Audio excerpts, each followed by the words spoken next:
going on, everybody, and welcome back to another episode of JaAR.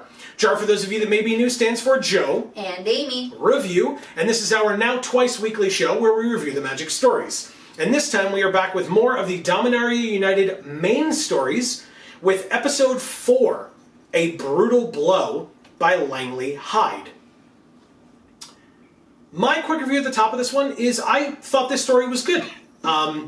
I have the benefit of knowing that there are kind of better versions of this story from other sets, but I liked it. I thought it was good. I thought it presented good information and had interesting action involved throughout to keep you entertained and interested along the way. Yeah, I think it was good. It definitely wasn't my fave. Fair. It was just okay. Sure. So if those quick reviews entice you to want to go read the story for yourself, if you have not gotten a chance to do so already, the top link in the description down below will take you to that story. You don't have to go looking around for it. It's right there. And then, of course, whether you're going to go read it for yourself or not, then we would appreciate it if you would come back here or stay here with us so that you can join in on the rest of the discussion. Any thoughts that you might have on our review, agreeing with us, disagreeing with us, something that we forgot or misinterpreted, leave that in the comments down below. That is what they are for. Keep that conversation going. It's super, super important. But before we get on to the full review itself, hi, welcome to the channel. Thank you so much for being here. Really hope that you're all enjoying all the amazing things that we're doing on all of our Geek for All family of channels, because we have this channel here, we have Video Games for All, and we have Gluten Free for All. Links down in the description box below for those two as well. And whichever channel that you're on, if you are enjoying, if you want to make sure not to miss when a new video comes out or whenever we go live, I'll talk about that in a second, don't forget to subscribe and ring that bell so that you will get notifications whenever any of our videos come out, including more of these JaARs in the coming weeks, because we still have 4 more stories to go, which is a lot. So be aware of that.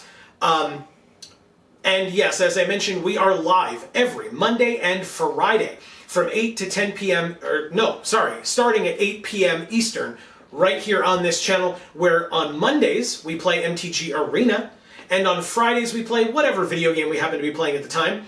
Next Friday, because that does not count for this Friday, it's almost every Friday, but sometimes there's pre-release, so sometimes Fridays are not available to us because we're going to pre-release, like this Friday. But next Friday, we are finishing our first ever Nuzlocke of Pokemon Fire Red, and I say finishing one way or another. We're either going to lose or we're going to win, because we are facing the Elite Four next week. So definitely stay tuned for that. I'm super looking forward to it. I hope you all are as well, and we would love to have you in chat. I don't care if you haven't seen a single one of them before this. If you want to come join us, we would love to have you.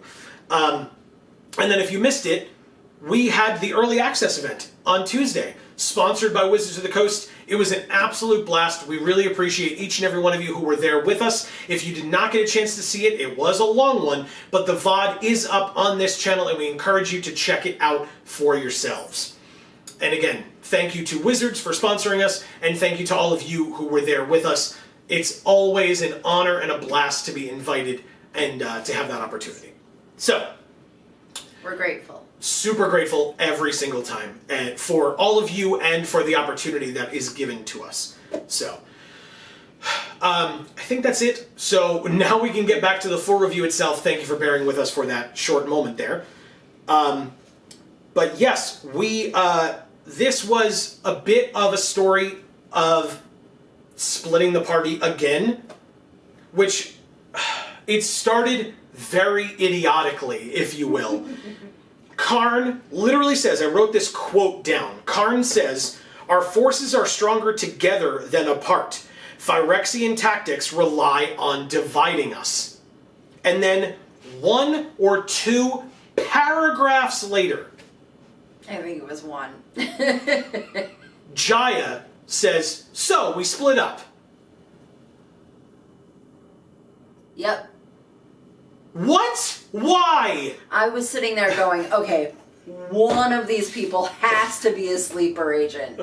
Because what the fuck? This is now the second time that they have completely disregarded what Karn had to say about not splitting up. I said when we reviewed episode 3 of the main story, I said, thank God Joda, Karn, Teferi, and Jaya all became absolute morons before this story started, because otherwise this story would have been over in one story. They would have just been like, oh, we should just stick together, find them, and kill them all. Okay, deal, let's do it. Instead, they're like, oh, first of all, let's follow this dude who we've never met before, because he's the one. Sten is the guy. And, oh, he was a Phyrexian? Ah, crap. Well, fine, we beat him, you know, by the skin of our teeth. 2 of us almost died. But sure, that's fine. Now that we're back together again, let's learn our lesson. We should never split up again, but first, let's split up. It's like a comedy of errors, or like just like a stupid sitcom instead of, you know, it being actually like a serious story about them fighting Phyrexians. Yeah. Like, all of these individuals, if you were to put their ages together, like, they're 1,000, right? And there are 4 of them if they're not over 1,000. Between 4 people, or among 4 people, they have over 1,000 years of experience, life experience. And all of them are morons. In this story. Yes. All of a sudden. Just all of a sudden. It's like, oh, we need this story to have content to it? Well, none of them know what they're doing, because they're clearly idiots. Are they? Okay, I guess. Anyway. Then when they split up, we then start following their different stories, their different sections. Jaya is first, and Ajani shows up and meets up with Jaya. Now, the last time we saw Ajani, he had jumped out a window after Phyrexians who had taken Aran Capuchin, and he was pursuing them. I decided I'm going to talk about the spoiler thing at the end so that people can just turn the show off at that point if they don't want spoilers. We will be getting into spoilers, but we'll give you the warning beforehand, don't worry. But so Ajani jumps out the window and is chasing Aran Capuchin and the Phyrexians that took him, and he shows back up, and Jaya is just, like, not surprised that he's there. Right. At all. Even though the last time we had a story 3, Karn literally is like, I miss Ajani, I wonder where he is, and scries on him, right? So knows that he's alive at that time when he scries on him, but we'll talk more about that later. But she... okay, so then yeah, we'll talk about the rest of that later. But so now Jaya and Ajani are together, and they are meeting up with Danitha, or at least Ajani has already met up with Danitha. Jaya is meeting up with Ajani and Danitha so that they can first look for Aran Capuchin, because Danitha says that the Banalish Knights will not fight on the side of Dominaria against Phyrexia until they find Aran, basically. And foreshadowing, I guess, Danitha says, if we find my father alive, then great. Then we can bolster our forces and join with you to fight the Phyrexians. And if we find that he's not alive, well then we will still fight with you, and you will have the gratitude of the newest leader of House Capuchin, meaning herself, because her father will either no longer be alive or, in this case, completed in some capacity. And then no longer alive. Right. Oopsie doodles.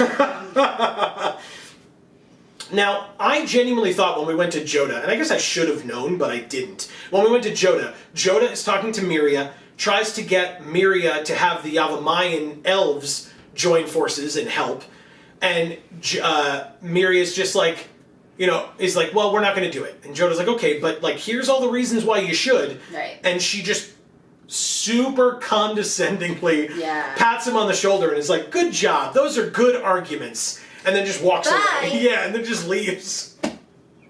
And like that section ends and it's like, Joda has failed. And I was like, oh, okay. I guess he failed, right? Like, why would you assume anything different? It flat out told you Joda had failed. Okay, I guess we're done with Joda's section. Joda fails at life. Sure do hope that nothing happens immediately after Myria says no to make her immediately say yes. Anyway, let's move on. It's like so stupid. Yes. It really is like a sitcom. Like, yeah. Here's them like running around, splitting up, doing all kinds of stupid shit. Yeah. And then, here's them like talking to each other, and the super young person super condescending and douchebaggy to the super old person, and he's just like. I will say, I genuinely felt, I didn't mention it at the time, and I apologize for not doing so, the Locked Tower episode, episode 3, where so 2 episodes of JaAR ago, when we reviewed that, we talked about, or that whole story of them like, oh, well, we'll go this way, and you guys go this way, and you guys go this way, and then, oh, someone's yelling upstairs, let's go. Like I mentioned, it was like Clue. It also reminds me of those scenes from Scooby-Doo, where, and they're like running through doors, and like they're running past one another, and then like the bad guy and them are running through the same door together, and like, that's exactly what it reminded me of. Yakety Sax is playing in the background, and the planeswalkers are running up and down the stairs. That's 100% what I thought of when I read that story. I thought of like those TV shows where like it would literally show like the entire interior of the house, like they just chopped the facade off of the house. Sure. And you're just looking at the interior of the house and like seeing people do all their like individual things and not communicating with each other. I like that. It's causing problems. Sure. Not. Yeah. I like that. So then we get Aran Capuchin. We finally see him in all of his Phyrexianized glory. But we also see Urtai. Yeah. Whom, I mean, another returning character from Dominaria past, but not the 2018 Dominaria set. No. Much older Dominaria set. Yeah. Like, was around with Gerard, etc. on the Weatherlight. And then wasn't anymore when he died. This story even says Jaya's like, he's been dead for centuries, and now somehow is back again. So there's that. I mean, Urtai... I was like, when she said that, I was like, well, clearly he hasn't. And then she was like, oh, he got like revived or whatever. Yeah. I was like, oh, okay. Yeah, like he was around, and then he got corrupted. Urtai the Corrupted. I have that card. In foil, I think, from years ago. And then he wasn't around anymore, and now he's back again. And that art for his new card, real good. Real good. Whether it's the alt art or not, I don't recall, but very good art for the Urtai card. But, okay. So, anyway, they're back, and basically, Aran seems to be like a specially completed Phyrexian because of Urtai and his skills and or particularity in what he's doing. That, like, he took special care to... He's, like, super Phyrexian. Mm-hmm. Yeah, and he's, like, a very good, surgeon, I suppose, in completing somebody. Whereas everybody else is like, whatever, throw a little bit of this and a little bit of this, just shove it in there, whatever we gotta do. And Urtai's like, would you pass that to me, please? Okay, let's make sure that this is positioned correctly, and then, okay, and we're gonna need to cause this suture to be right here, and let me measure out the distance, and etc. Respect is what I'm saying, by the way. That I appreciate. I appreciate good craftsmanship, even when you're ruining someone's life, right? God, what is happening? Anyway, I wanted to talk to you, Amy, or I wanted you to talk, if you wanted, about your good friends, the goblins. Oh, yeah. Well, so I was sitting there going, oh, so no one agreed to this. So you guys suck at asking people to agree to this. So, okay. But no, the goblins said yes, because of course they did. Yeah. They're the best. And also because Gruel. Yeah, exactly. They want to fight, and they want to fight now. Well, that wasn't the exact reason that was mentioned. No. They wanted to be first so that when everybody else joined up saying, oh shit, you guys were right, they would be right. Yeah, well, they would be right, and then it seemed like they could then use it for leverage in some way, shape, or form. Yeah, because anytime you're right, you can use that for leverage. Good point. Especially if you're relied upon and you, like, knew it first, you can be like, well, hey everybody, we knew it and you guys didn't. I got Look in at on you. the ground floor. Yeah. Yeah. I knew to fight the Phyrexians before it was cool. Fixes fedora. Oh god, stop. Okay. Then I thought there was a cute little nod in there with the Weatherlight. When the Weatherlight is hiding and kind of rises up to get away once they're discovered, and is covered, they mentioned, like, covered in detritus and all this other stuff, because it was trying to conceal itself. It flies away, and this gigantic Phyrexian swoops around it and circles it like a predator. Now, we read up a little bit on JaAR, just to remind ourselves a bit about him prior to or during this story. We didn't watch The Predator, though, so clearly we should have done that. I still never have. I don't think I've seen that movie before.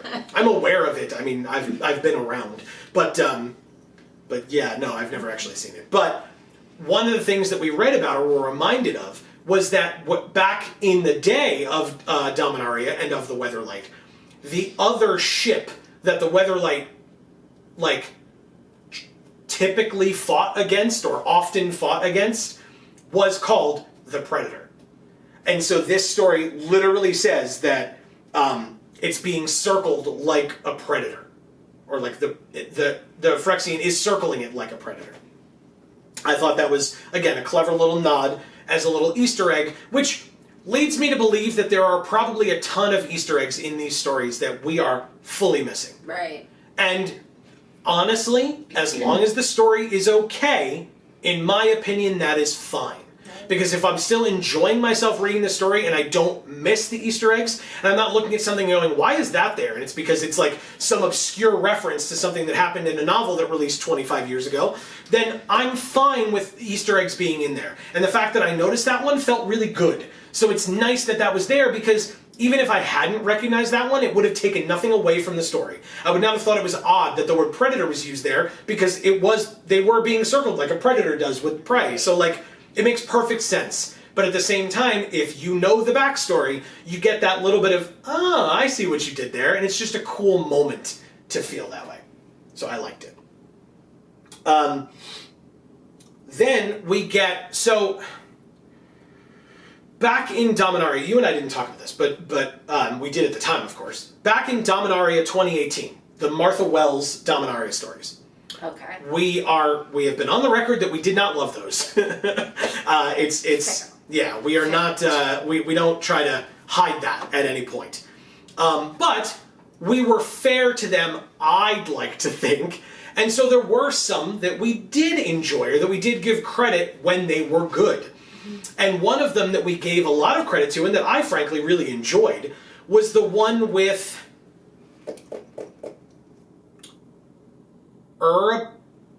Urabrask is not that. Urgross. Right? Urgross the Untouchable or something?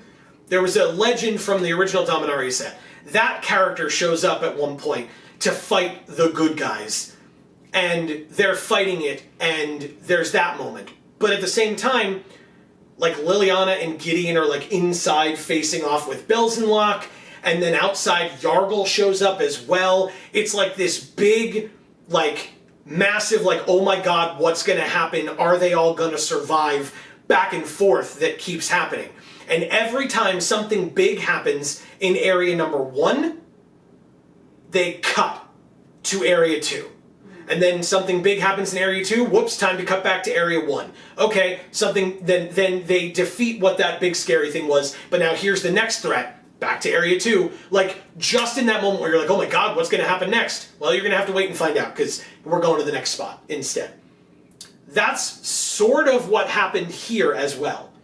And we get to a point where Jaya, Ajani, and Danitha's group are dealing with a Phyrexian dreadnought that comes out of the ground.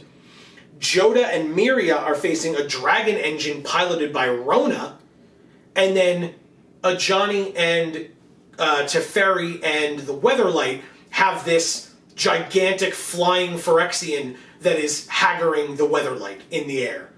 And all of those things are happening, and we're jumping from one to the other, to the other, to the other, to the other, to the other, every time that something new happens. So when Iran steps out of the cave, cut to a different area, because Iran steps out of the cave right behind Urtai, not fighting him. So, okay, that dude's messed up now, let's see what happens, right? Now, okay, now Danitha has to kill Iran. Cut to the next area, you know what I mean? Like, and so it jumps around. In my opinion, this was not as good as that one was. I think that one was done expertly, beautifully, and perfectly. I think this one tried to do that. And again, as an Easter egg to a former Dominaria set and story, I appreciated it. I just don't think it did it as well. Do I think that means it was bad? No. But like I said, because I knew that because I know that there are better versions of this style of storytelling, it's not as good, in my opinion. That's just me. People can let me know if you agree, disagree, etc. I don't remember the exact story from Dominaria from 2018, but it was like the second to last or third to last story. I know it was one of the last ones in there because even though there were like 13 of them, they didn't do anything until the last 2 or 3 stories, which is one of the reasons why we didn't like it. But anyway, I digress. So then we have to find out what's going on with all of these big threats. The giant airborne Phyrexian is beaten by Daragaz, who shows up, which is badass as hell. Now, when Amy mentioned the goblins earlier, the goblins stepped up when the dragons said they would think about it. The Gitu said they would wait for the dragons to decide, and the Viashino said they would wait for the dragons to decide. And so the goblins, like you said, does anybody say yes? Well, the goblins did, and they were the only ones who were then able to say, like, you know, okay, when all of you do decide to come in, because that's what the goblins said, that they assumed that the dragons would eventually come join. When all of you decide to come join, we'll already be there saying, we told you so, we were waiting for you. And so, sure enough, Daragaz shows up, beats the flying Phyrexian, cuts it in half, burns it or atomizes it or something, right? Like disintegrates it. Yeah. They were saying like his white hot fire didn't burn it and like, you know, char it or whatever. It just disintegrated it, which is like it turned it to dust. Which is awesome. So cool. So, hey, guess what? The dragons have joined. And because the dragons have joined, I don't think they specifically... Oh, yes. Daragaz said, and because of that, likely all the other people in our, alliance will do so as well. So that means the Gitu are in, the Viashino are in, the dragons are in, the goblins are in, thanks to the dragon engine and Rona appearing with Miria, or in Yavimaya. Miria decides that she's going to join, or they are going to join as well. And so, like, you know, at first where it looked like nobody was joining except the goblins, now everybody's at the end, everybody's in. Which makes perfect sense because it's the second to last story, so you gotta do something, I guess, to get all these people to join. But it worked. And in fact, the dreadnought that is being fought by the Benalian Knights after they've beaten Iran and Jaya and Ajani, that basically it looks like they're going to have to give up, right? Because they're like, Urtai stops the dreadnought and says, okay, Jaya, Ajani, you two come with us and I won't kill all of these people. Like, just decimate them. And honestly, yes. And honestly, without more help, that absolutely seems like it would have just occurred. Right. And so, but then our girl Rada shows up. If you're unfamiliar, we love Rada, the leader of the Keldon, or one of the Keldon warlords and the leader of the Keldon warriors, and a Gruul, badass lady.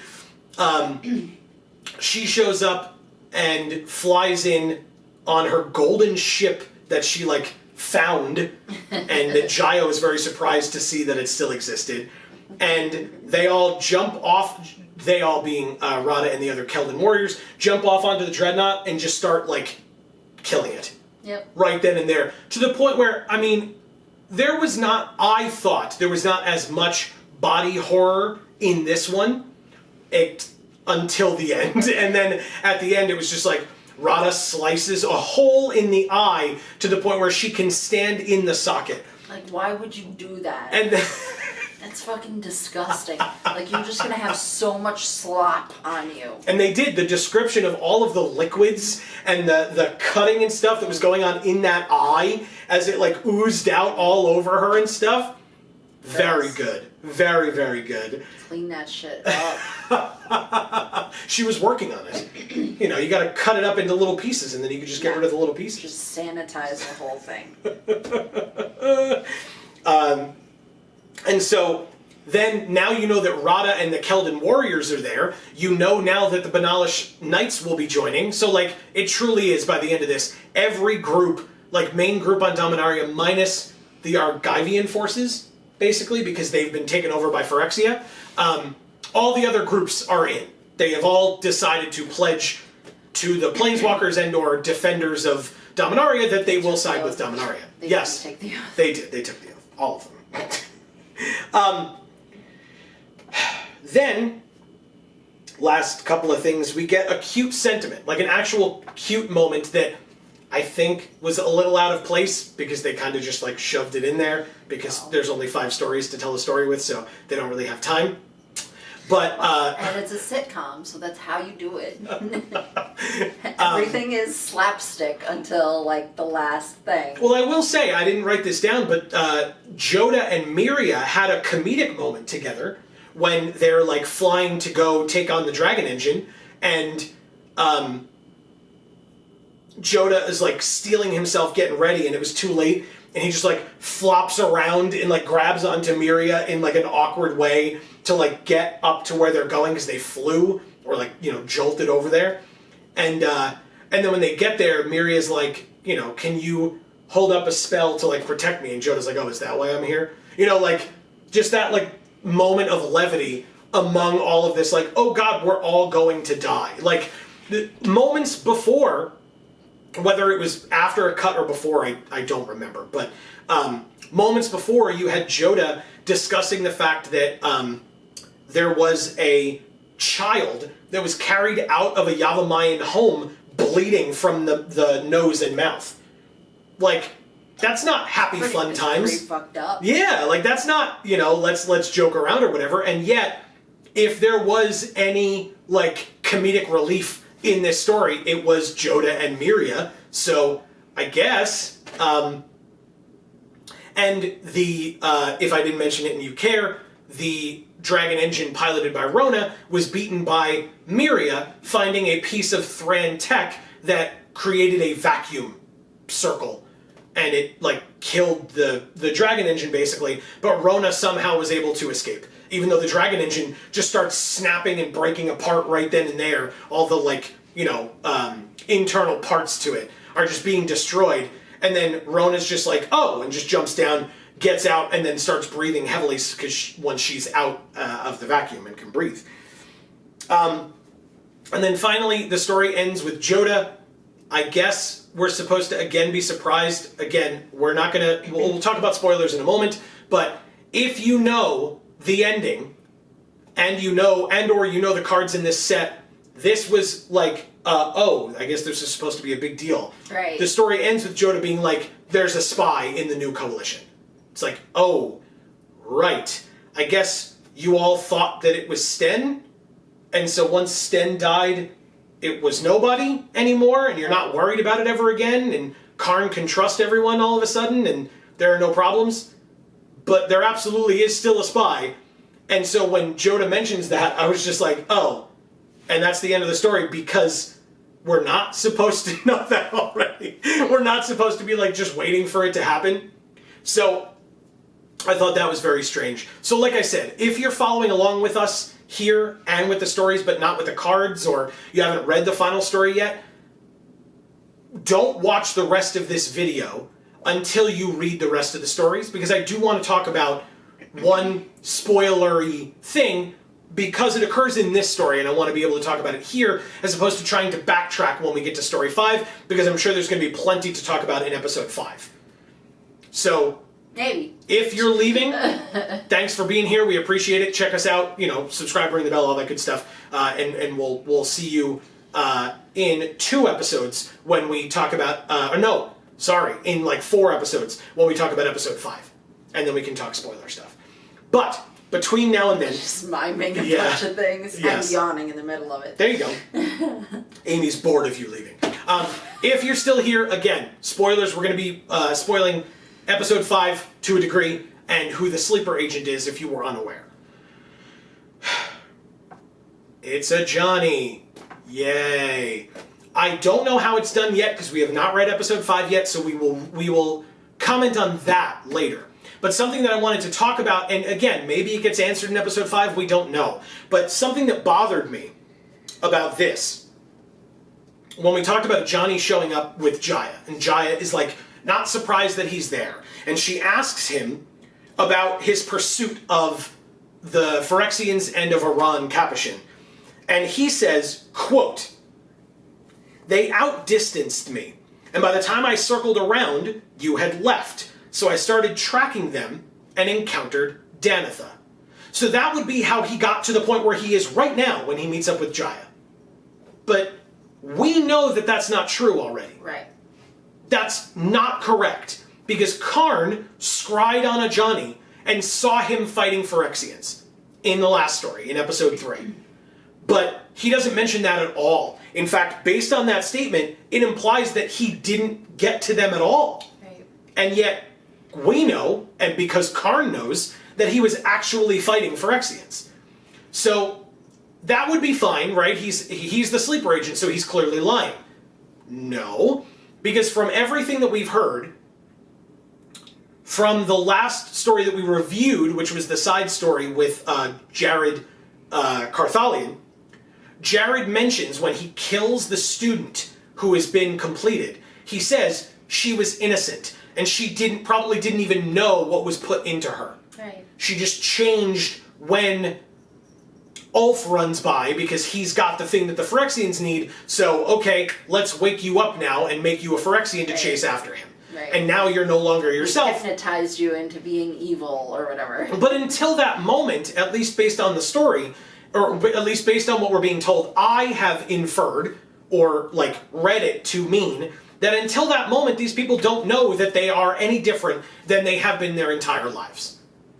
Okay, and then in this story, it says that, I think it might have been Karn who said, but somebody mentioned that Sten didn't know that he was completed.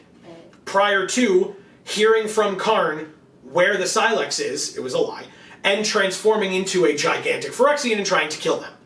But until that moment, it seems that he didn't know that he was a Phyrexian sleeper agent. Okay. But a Johnny is, and we know he is, and I'm almost certain that at the time that he steps up and is talking to JaAR, he already is. Because he lied. Right. And so, why did he lie? And you had a good answer for this, but my question was, and we'll get to Amy's answer in a second, because again, I think it's very plausible and makes a lot of sense. Why would he lie if he doesn't know that he is a Phyrexian?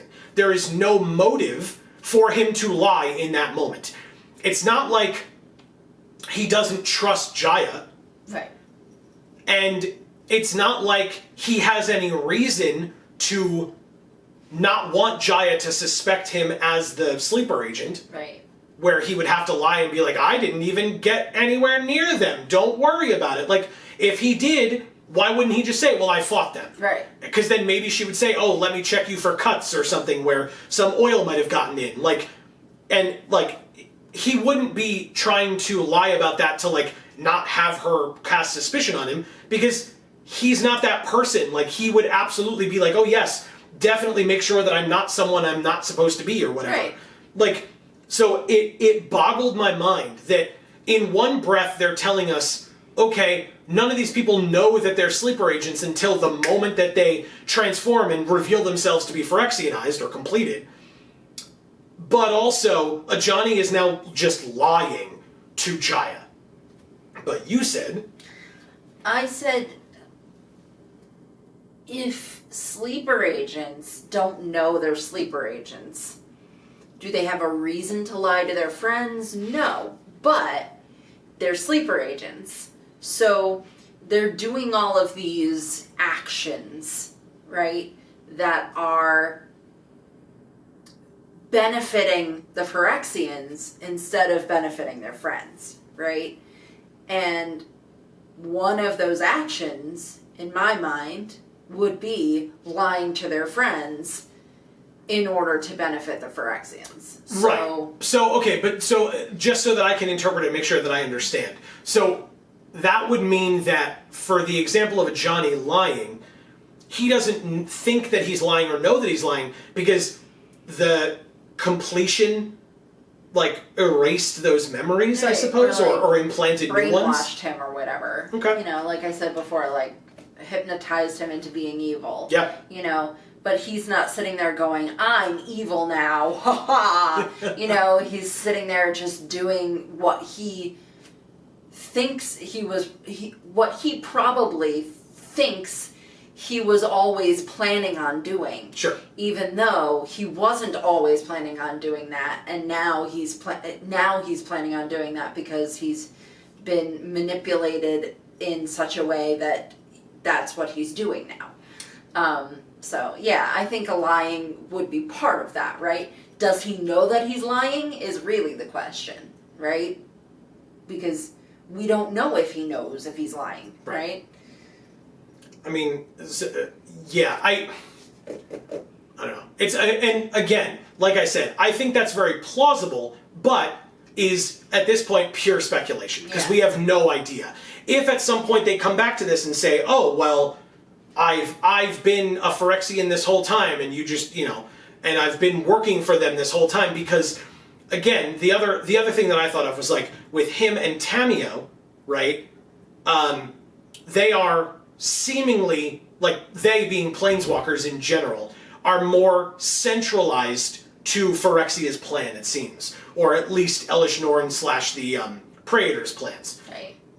So maybe because a Johnny is a planeswalker, it's different for him, or with him, that he looks like himself still, but is Phyrexian through and through, and talks and acts like himself only insofar as it furthers Phyrexia's goals.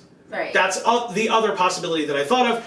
And if it's neither of those, I'll be very interested to see what else they come up with in place of it. But it confused me. And so I wanted to be able to talk about it here, since all of these puzzle pieces are in place. And when you know that it is a Johnny, it is very confusing for why he is lying if he is the same as the Phyrexianized student or the completed student and Sten, in that they don't know that they've been completed. So I just wanted to be able to talk about that. I guess because we're talking about spoilers here, please feel free. If you've already read Story 5 and you're just going to tell us what happens in Story 5, don't leave that in the comments because we're going to go read and review it ourselves. But if you have not, or you're like, well, when I read this, I thought it was X, Y, and Z, and then don't say whether you were proven correct or not, that's perfectly fine. I just, don't spoil Story 5 for other people. Like, we'll have read it before we post this review up, most likely, but regardless, don't necessarily ruin it for everybody else if they are following along here. We would appreciate it. But, I mean, as we always say, with almost literally everything that we talk about, we want your feedback, your opinions, etc. So, as we've said, in the comments down below, we would really, really appreciate it. Anything else for this one? I think that's it. I think so, too. I enjoyed it. And I enjoyed, being able to make this video and talk to all of you. But that is going to be the end of this particular episode. Please do not forget, if you are enjoying the things that we're doing on this channel, to subscribe and ring that bell so that you will get notifications whenever any of our videos come out, or whenever we go live every Monday, and not this Friday, but Friday at 8 p.m. Eastern Time, right here on this channel for MTG Arena on Mondays and video games on Fridays. We actually don't know yet. Or actually, I think we know, but we have not announced yet what we will be playing after the Nuzlocke is over on Friday, but we encourage you to tune in for the finale of our Nuzlocke the week after pre-release, which I believe is September 9th. So we would love to have you. That's at 8 p.m. Eastern right here on this channel. And then Video Games for All, Gluten Free for All, and our socials, Twitter and Facebook, links down in the description box below. Again, we would love to have you there also. But for now, from us here at the Geek for All family of channels, I have been Joe. And I'm Amy. I didn't forget the thing. Joining in with us, whether we do the spoiler talk or we don't do the spoiler talk, being able to piecemeal out all of these conversations and catching Easter eggs and all this other stuff and talking about it in the comments down below and with us and your fellow commenters is a really great way to show off our... Hashtag Vorthos Pride. See, I didn't forget. I felt you like being like... I knew. And as we always say, in whichever video of ours you watch next, we will see you all next time. Thanks, everybody.